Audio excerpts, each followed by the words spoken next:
Good morning, everyone, and thank you for joining us. This is Jason Bitbender Brink, and I am here to talk a little bit about a new proposal that is coming to the Gala Games Node ecosystem. I am here with Hazel Gale from Betwixt, and we're going to talk a little bit about the game. We're going to talk about what it does, and we're going to talk about how it can change lives and how the Gala Games Node ecosystem can help that process. And so, yeah, before we dive into questions, how are you doing today? I'm very well, thank you. Totally different time zone to you Well, at the end of that's the day here. the world has this very weird, interesting, globular quality. So that tends to happen.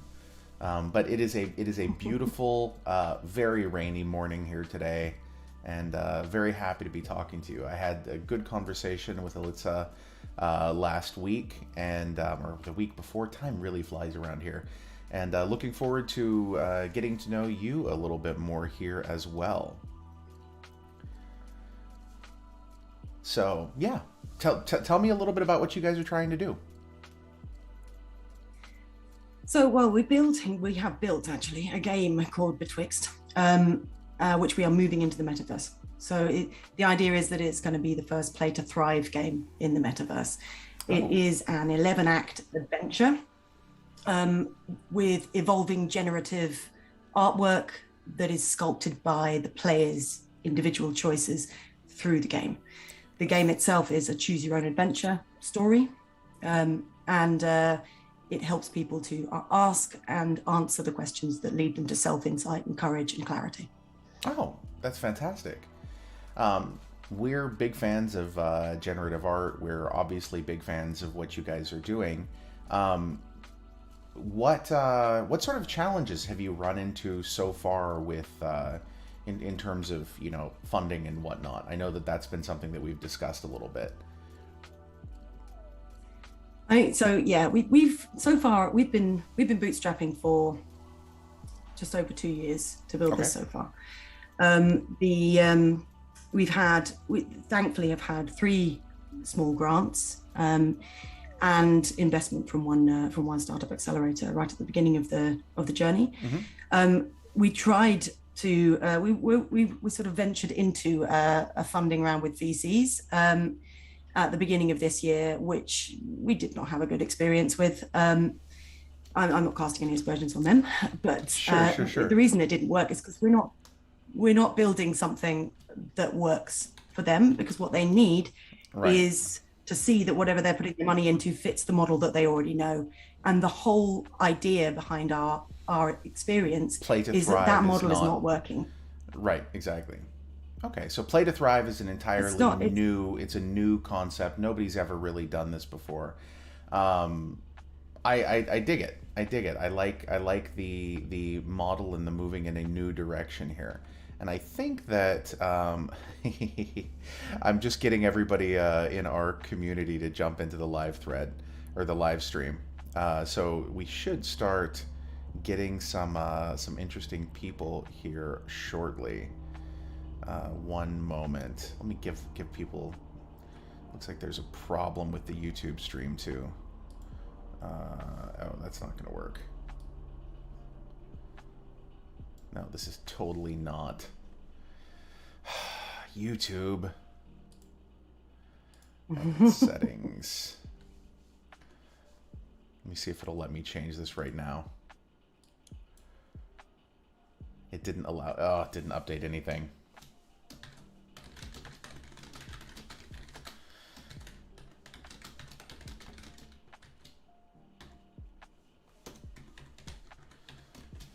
Let's see if it works. If it saves it. Will it save it?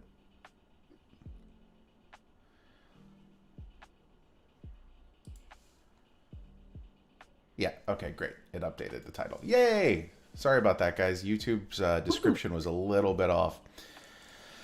Um, okay, guys, so let me jump to some of our questions that may be coming in here. So this is a question from Boff. Will Betwixt be PC or mobile or both? Um, So I know right now you guys Mobile, have probably. you have a mobile version that exists out there. We have an iOS app Okay. currently. Yeah. Okay. Cool. Um, Yeah. For what were testing. some of the inspirations for you guys with Betwixt and why? This is from Crux. He's one of our team members. He's pretty awesome. Well, there were so many. The inspirations, I'll get to that in a minute. The why is important. I'm a therapist. That's what I do. My background is all over the place. I have a degree in art. I was a kickboxer and boxer for 10 years on the international circuit. During that time, I burnt out horribly, and I needed to address my mental state in order to get healthy again. I mean, I'd gone from someone who was competing for world titles to someone who couldn't get up a flight of stairs without stopping to catch my breath, and so that was I very understand difficult. that pain. I understand that pain. It was a crappy time, put it simply, but therapy got me through that, and it totally changed my outlook. It brought me back to creativity. It brought me back in touch with myself, all sorts of stuff. And so that's my passion. And I also love gaming, and I also love the digital world. I love any innovative ideas that happen in that space. The problem with wellness in the digital world is that there are so many apps out there, most of which are actually great apps. They're well made, they have good information in them, but they don't work because people don't stick with them. The Right. retention levels for wellness apps is extremely low, like 3 to 4%. And it's because they aren't engaging, they're not interesting. So Right. no matter how much we know we want to improve our self-awareness or whatever, to stick with it for long enough to get any meaningful benefit out of it is actually just really difficult, and most of us Right. don't have the staying power. And so Ellie, my co-founder who you've spoken to, we were working together on a book, and she nervously phoned to pitch this idea that we could make a game that helped people improve their wellness. And she's told me since then that she was super nervous and sort of wringing her hands before this call because she thought I was just going to laugh at her. What she didn't know is that I'm an enormous game lover and have been my whole life. My entire family is all about game. So the idea of bringing those two things together, game and wellness, I thought it was Christmas. Right. And that was about 2.5 years ago, and we've been pretty much inseparable since. Yeah, that's awesome. I really enjoyed my conversation with her. She actually originally caught one of my streams. I think it was I was on Zima Red or something like that a little while back, and we were talking about how game development is no longer based on what is, typically speaking, is no longer based on what is good for the gamer or what is even necessarily good for the game. It's usually driven purely by sort of the finance end of things. And if you spend, $12 million making a character with a team of 20 for like a year and a half, then that character is going to be seen. And what we're doing right now is we're working on liberating gaming from sort of these controlling influences. And I saw, when I initially spoke to Elsa, I saw this as a fantastic way to say, okay, look, well, we have this amazing decentralized ecosystem. We have this governance fund that is designed specifically to help fund games. Why don't we use it to potentially help you guys? And I think I think that's definitely a worthy cause. Jimmy211 says, say we vote to distribute 1 million to Betwixt. How far along is in the development process will this get the project? So, I mean, it will absolutely get us through the most exciting next stage, which is to create this NFT project with Betwixt. So we've got the story, we've got the basic interface that we're going to use for the story part of the app. What we're going to be doing next is bringing this into a progressive web app. So to answer the question about mobile and PC earlier on, we want it to be played on mobiles. We will work out whether we format a way for it to be played on desktop, but it's better on mobile. Okay. And what's going to happen with this, it's up until now, it's just been this story that you play through and you answer these questions. You befriend a mysterious guide, which is the voice in your head in this crazy fantasy world that responds to your emotions. And Now that means that you're making, multiple, many choices every chapter of this 11 chapter story, Right. and you're communicating with the voice. We wanted to bring visuals into it in a way that was going to be inherently linked to the experience of the player. What we Right. never wanted to do was create beautiful imagery that was going to dictate the magical world to people, because that takes their imagination out of the equation, and then that ruins the point of the whole thing. Imagination is, the active ingredient. But what we wanted with this artwork was this evolve, really almost like the cover of a book, which evolves the further you read through the book, really. And so all of your choices manifest themselves into this image, which gives you a way of looking back afterwards and remembering the progress you've made. And it's also a very, very beautiful thing. I So love yes, that. the money will get us through that for sure, and Get you probably guys, further. get you guys, yeah, quite a ways. So I'm actually pulling a few questions from YouTube as well. So I may drop over to Twitch to get some of those, but right now I'm just kind of going channel by channel. Barabonk on YouTube says, "Is the app suitable for kids?" It's not. It's not got adult content in it, in that we don't let kids play it. It's not aimed at kids. You need a certain level of emotional maturity to engage yourself in the therapy processes.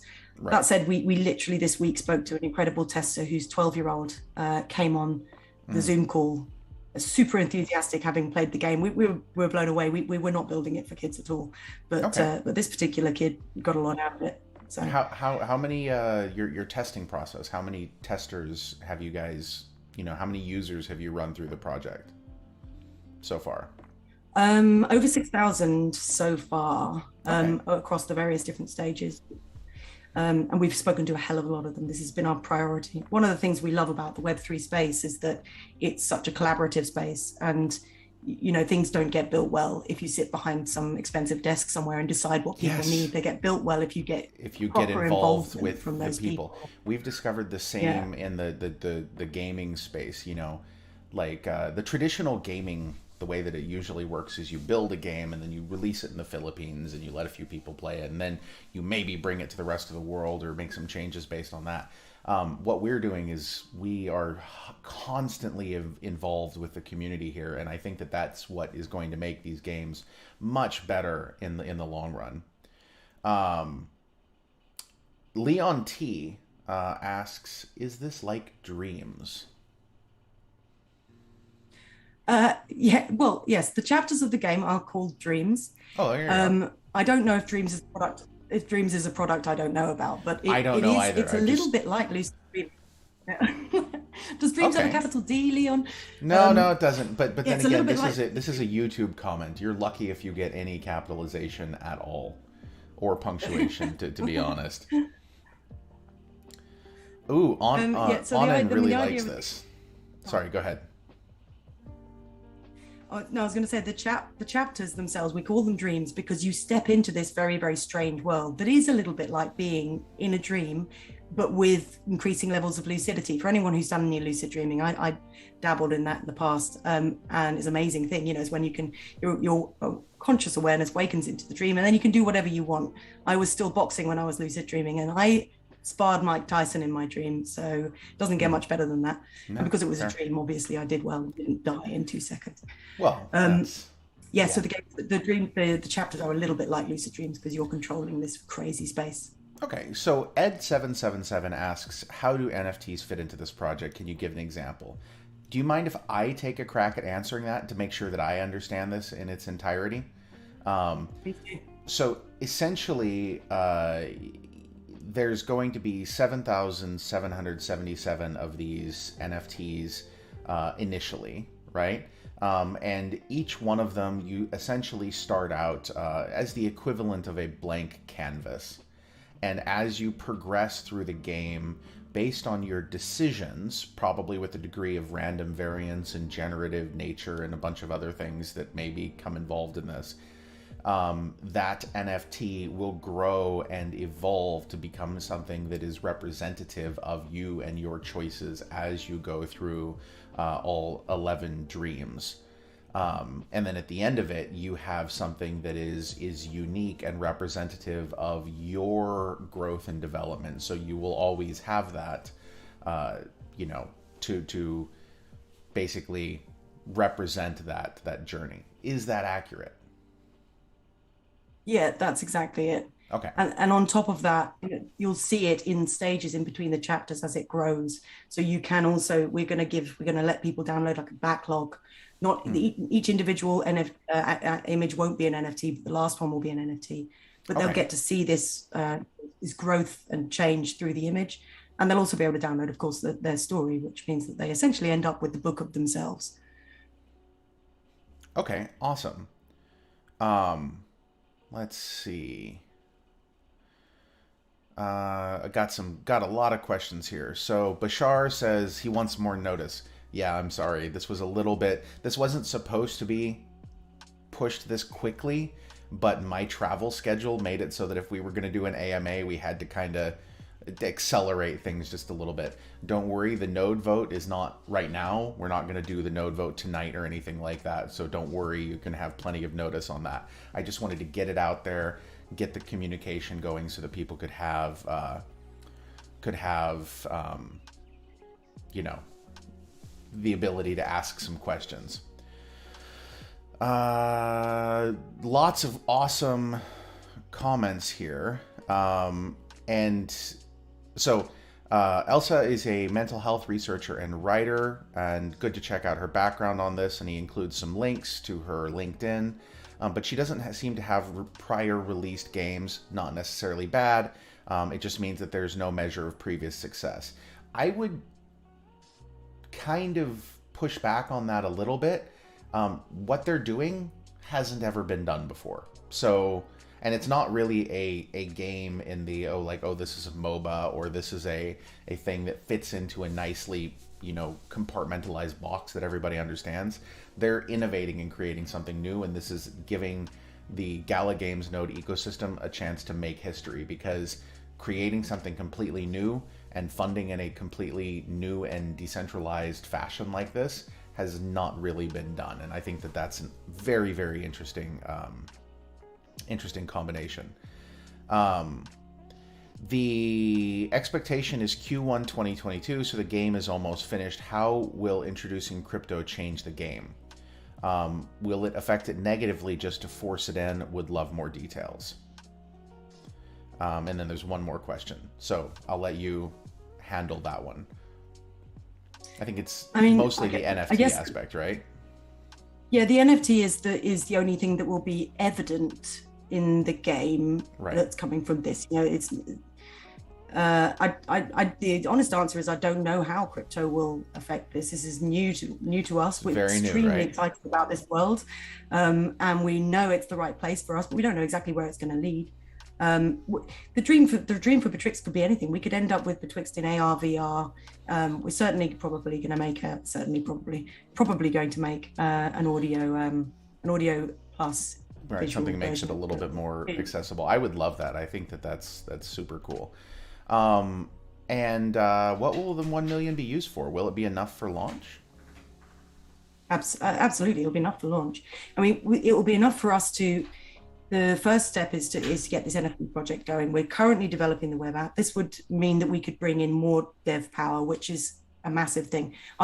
We've got 3 amazing developers working with us. One of whom, by the way, was a world-ranked World of Warcraft player and various other games. So he's deep in the game community. But we need more. We'd like to have more dev power so we can get things done more quickly. We'd like to have designers as well as the artists working with us. But the million will get us through this first drop stage and a decent way into whatever comes next, whether it's a second drop or another iteration of the product. It's a big deal for us because like I say, we've been bootstrapping for 2 years. This is large amounts compared to what we've been dealing with. Yeah, no, it's very hard to bootstrap something like this. I believe that's a big thing. And Jimmy 211 asks a question here. So Betwixt is already released on iPhone. Typically, Gala has avoided wanting to distribute its games on either Android or iPhone. Will it continue on mobile stores if brought into the Gala network? So there's a couple pieces here, and I would say, and I'm just going to throw this out here. Obviously, if the Gala Games Node network is funding something, it needs to be accessible, and if it's like iPhone is tremendously anti crypto. So I imagine part of this would go to creating new ways to interface so that it's more Web3 and less, sort of locked behind the Apple walled garden. So that's one thing. The other thing is I think that there's two major components here. One is the game, and the other is the generative art. I think that it is entirely possible for the game itself, okay, without any NFT integration, and just like, look, here's what your art would look like, to exist on iPhone, and then a Web3 version that actually gives you the ability to mint at the end of it. So this is our question from our Node Owners channel. Is that a fair statement, Hazel? Yeah, absolutely. And I'll add that what's up on the App Store at the moment is a trial. It's only a select number of chapters. It's the first 5 chapters. We put it there just to get user feedback, and it's going to come down for this. Awesome. Okay, that answers that sounds good. Outdoor politics sounds like Christmas to us as well. A mental health wellness game sounds amazing. Okay, it's really nice to see people really getting in and participating here.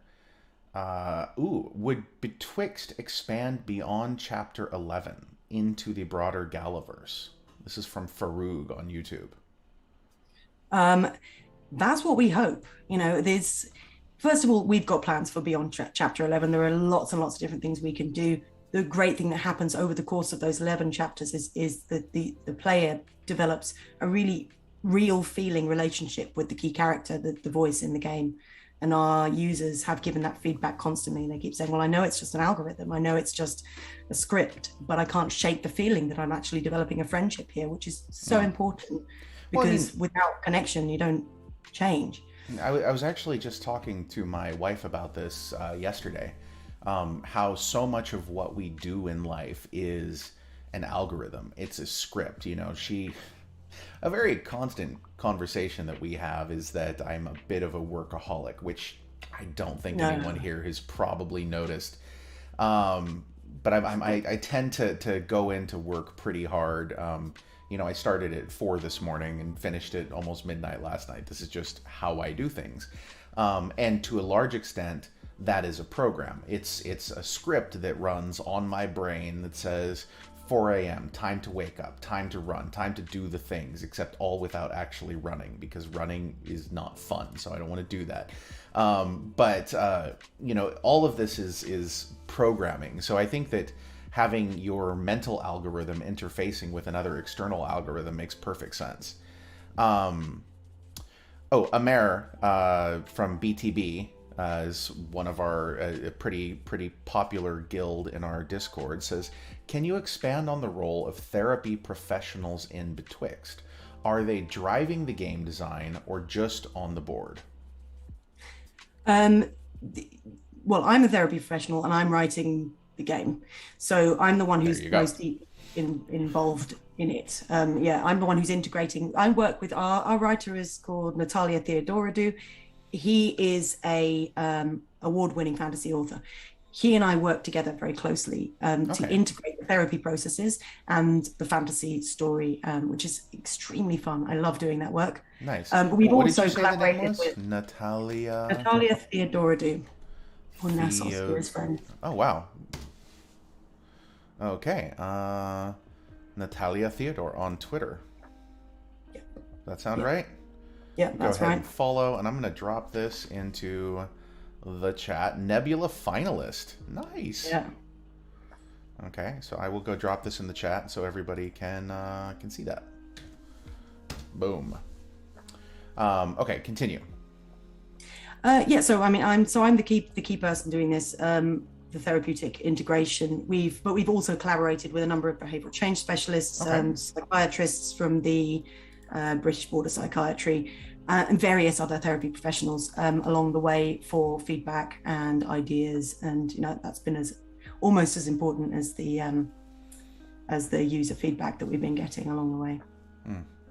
Hotbox Photo from YouTube says this sounds great, especially after a tough few years for everyone. I'll be voting yes. So I love to see that that engagement with people. That's fantastic.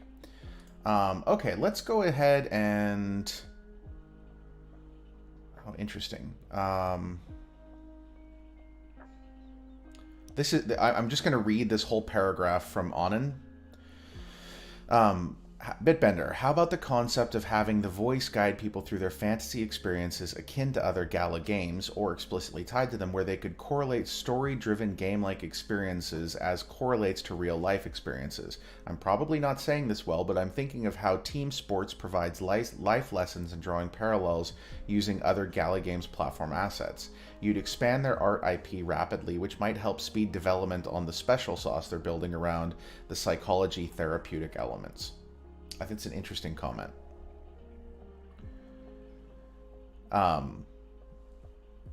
Okay, so yeah, I think that's interesting. The idea of having this expand into the broader Galaverse, I think that's super cool.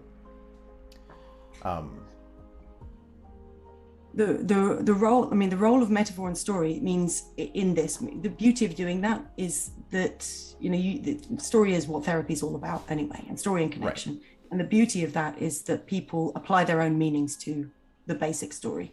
So you can set up one story and give 50 people the experience of it, and they will all relate to it very differently because it relates to whatever's happening in their life at that time and what they're thinking about. And that means that you can take stories from other games, you can take stories from myths, you can take stories from anywhere, and you can use them in this kind of way. So I love the idea of connecting them together. Yeah. Okay, cool. Okay, so this morning, normally I would run this AMA for a lot longer, but again, with the holiday tomorrow and sort of backing up on all sorts of other stuff, I'm gonna go ahead and tie it up a little bit tighter. So anyway, I just thank you very much. Do you have any final comments for the Node network? Probably not. I mean, we've covered most of what I was imagining I would say. I mean, if there's anything, do you think I've missed anything out? Is there anything that I need to make clear? Have I described the game well enough? I think you've described the game well. I think the one thing that they're probably going to be a little tiny bit confused on is the NFT minting process. So essentially anyone will be able to jump in and play the game, but only at the end of the game will you see the final generative piece which has been created, at which point in time you will be able to mint it. That is the plan, right? Well, actually, probably now you need to have bought the NFT or pre-ordered. Okay, so you have a token that will then evolve. In order to enter. Gotcha. Yeah. Okay, so... Ooh, what kind of art will or the being NFT gifted be? It through the network, for example. Right. Will the art be abstract? What kind of art are you guys thinking? The art's I don't want to like put you in a box there. So. No, it's going to be abstract. But it's going to have. It has to be abstract. What we considered trying to create almost like a painting of the world that would create itself as people went through this. But it was an instant no, because like I was saying earlier on, the imagination is so important to this. Right. Imagination in therapy is vital. If you can't get people curious about thinking in different ways, they will not change what they want to change. And one of the best bits of feedback that we've got a number of times from people is that they thought they weren't very good at imagining things, or they thought they weren't good at visualizing things, but having played the game, they've realized they can. And that's because very powerful. Natalia is such an excellent writer, and because we're making it as visual as possible, because this has to be a world that comes alive in your head. And so for that reason, it's not a figurative bit of art, it's abstract. I won't tell you what it's going to look like yet, but I will tell you that as somebody who has quite a stuffy opinion about art, you know, I went to St. Martin's. I have my favorites. I absolutely love this, and I wasn't sure we were going to find something I would like this much. It's beautiful. Nice. Okay then. Well, I think that covers. I think that covers quite a bit of what we were asking here. So, sometime over the next few weeks, this will be coming to the nodes as a governance vote. So you guys will be able to, give a thumbs up or thumbs down on that. I personally will be, with my couple of nodes, I will be giving it a thumbs up. And I hope you guys will too, because I think that this is a great opportunity for the node ecosystem to make a really big difference. And I think that, I think we'll go from there. So thank you very much. Thank you very much, Hazel. And I will go ahead and kill the stream here in just a second, and we'll catch up soon, okay? Thank you so much for having me. And if anybody in the network wants to ask any other questions, they can always reach out to me directly. That's fine. Yeah. Are you in our Discord right now? Not right now, but I will be. Okay, there we go. Yeah. And then, I will I actually don't have your Discord name, so send it to me later, and I'll go ahead and tag you, and then you'll be able to have conversations with the community, and they'll be able to ask you guys or ask you questions directly. So great. Awesome. Thank you so much, and I will talk to you soon. Thank you.